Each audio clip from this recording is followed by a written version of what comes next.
Hey Phil, how are you? I'm great. Alex, how are you? Doing great. What a great Monday, right? You bet. Well, thanks for jumping on for just a minute and being willing to share some of your success about Sales Boomerang and with Sales Boomerang with the rest of the world. So let's just jump right into it. I want to ask you a few questions and just sort of share your experience and let everyone know how things are going. So you mind if I jump right into it? Oh, go ahead. Awesome. Fantastic. So can you share any of the successes that you've experienced or a success or, a combination of successes that you've experienced after working or now that we're working together? Sure. Well, overall, I kind of joked that we implemented the sales boomerang right at the beginning of what none of us knew was going to happen, but the largest refinance cycle in mortgage industry history probably. But even with that, I think the fact that we have sales boomerang mining our past database and getting those alerts out to our loan officers kind of gave them focus and direction, Mm, and probably made that cycle a little bit easier, because left to their own devices, are they even going to do it because they're just fielding random phone calls, but B, maybe not targeting the places that were most ripe. So getting those daily alerts, I think, really gave some focus and clarity to the loan officer team as to where they should look and what mm, they should be doing. And I remember one story in particular. Not long after we started this, one of my loan officers at one of our loan officer meetings just said, "Hey guys, I just want to tell you, if you're not looking at these sales boomerang alerts, you need to do it." He goes, "I got a mortgage inquiry alert. I had pre-set up saved some text messages as little quick autocorrects in his phone. He got the mortgage inquiry alert, texted the client. It was just to say, hey, rates have been great right now. I've been thinking about reaching out to you. We should hop on a call and see what we can do to help you out. I'm sure there might be an opportunity to refinance." And he said within just a couple minutes of sending that text, the phone rang, and it was that client. mm. And he got on the phone with them. They were shocked that that they had popped into his mind, but he turned that into a refinance. So it happened like that. And he was like, "This is the most awesome thing in the world," because it didn't, like I say it, there was no sales time. There was no convincing the borrower who he was, who our company was, or anything. We're a known entity to them. They're a known entity to us. And the sales cycle was real small. And it was just about getting to the actual meat of the inquiry, or meat of the need of the customer. And that was figure out a refinance for him. So Wow. he was an immediate advocate. And, I think that is testimonial in itself. It turned maybe an unknown into a known refinance in a heartbeat. I love that. I love that. And here's the beautiful part about that story. And Phil, thanks for sharing that. And it's like what you were talking about earlier, before we started recording this. It's your customers, we're also customers of other companies, Mhm. and there would be nothing, we would enjoy nothing more than to work with that company again if we enjoyed the experience the first time, but we sometimes forget. And just peppering people with random emails isn't the answer anymore, right? There has to be a little bit more. There has to be a give and take. And your loan officer reached out to this customer at the exact right time and gave himself to that customer. And that customer was like, wow, this is great. Let me call. I remember this person. They're thinking of me at the exact time I need to be thought of.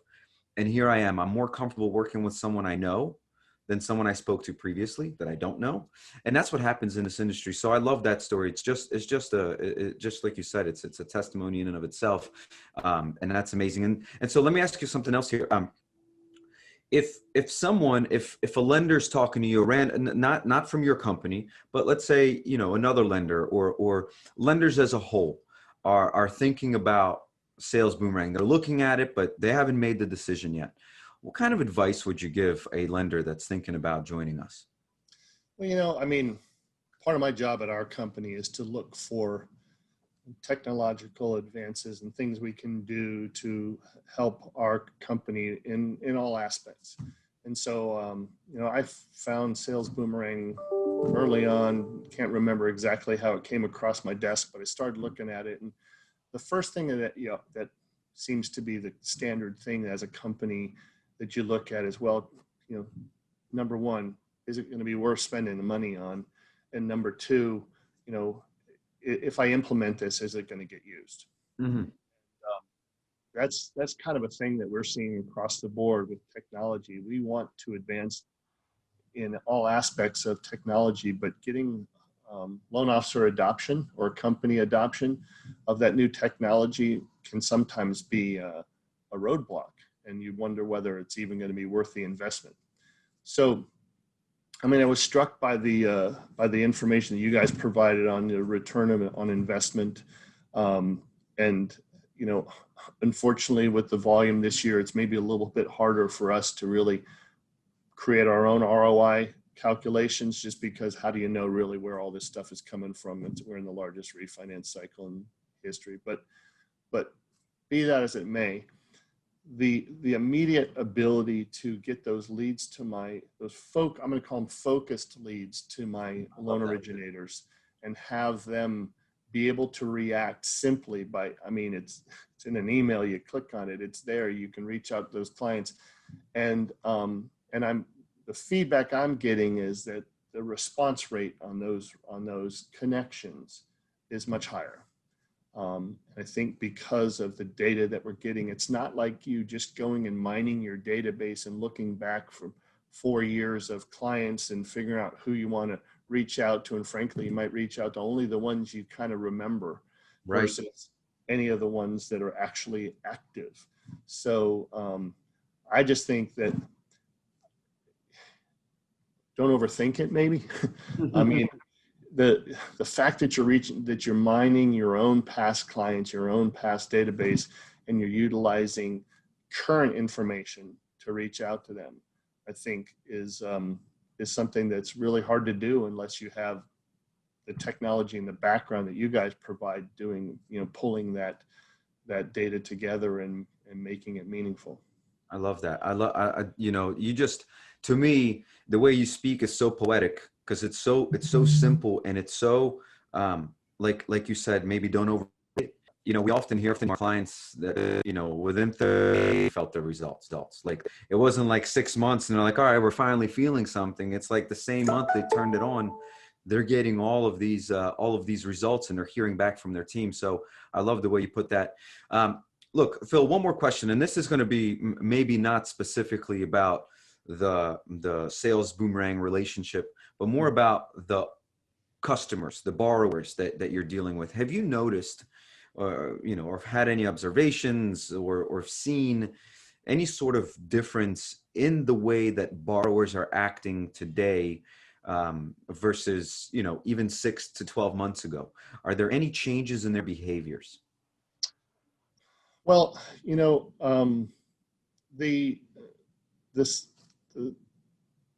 pandemic and everything that we've been going through, I think, has caused a lot of people to sort of take a step back and kind of self-evaluate where they are, not, you know, with their living arrangements, with the type of job that they have, with their kids in schools, and how they're all dealing with it. So I think the borrower psyche maybe is a little bit frazzled right now.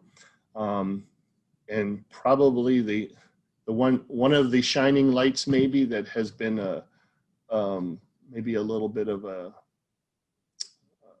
oasis in the middle of a desert, so to speak, would be the fact that interest rates are so low and so many people are able to refinance and save money. So there has been, you know, I mean, our volumes we're setting records every single month.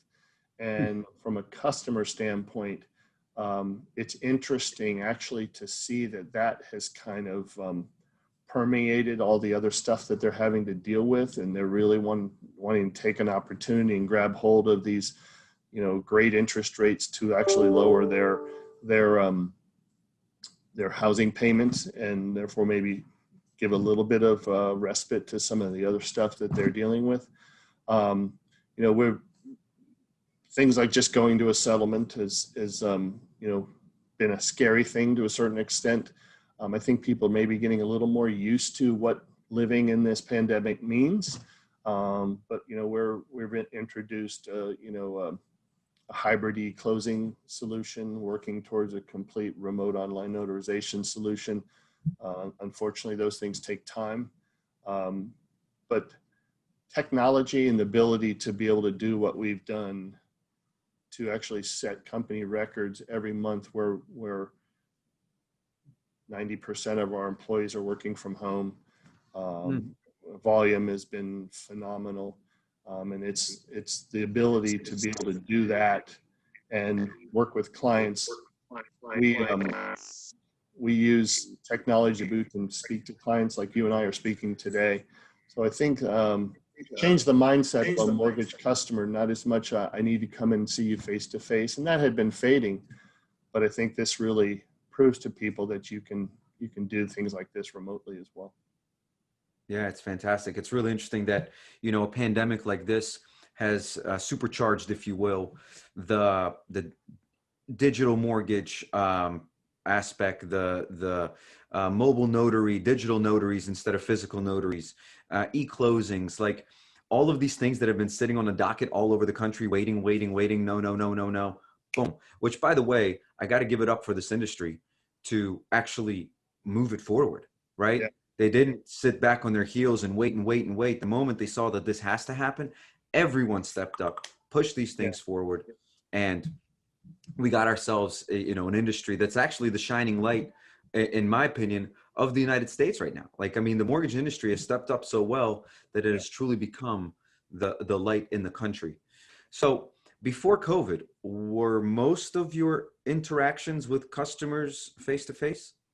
That kind of varies depending on the jurisdiction. The Northern Virginia, Washington, D.C. market is much more, can I just send this to you and email this to you and so forth, and online application and all that kind of stuff.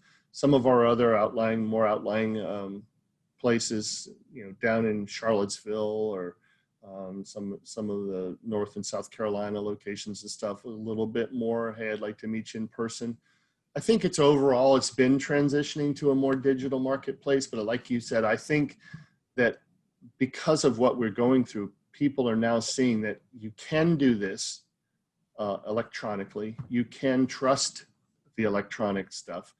And I think the industry is moving it all in the right direction. Still, there's more to come. States all got to get on board with the remote online notarization, and the investors got to get on board with it, and e-notes and all that kind of stuff. I mean, there's a lot that's happening.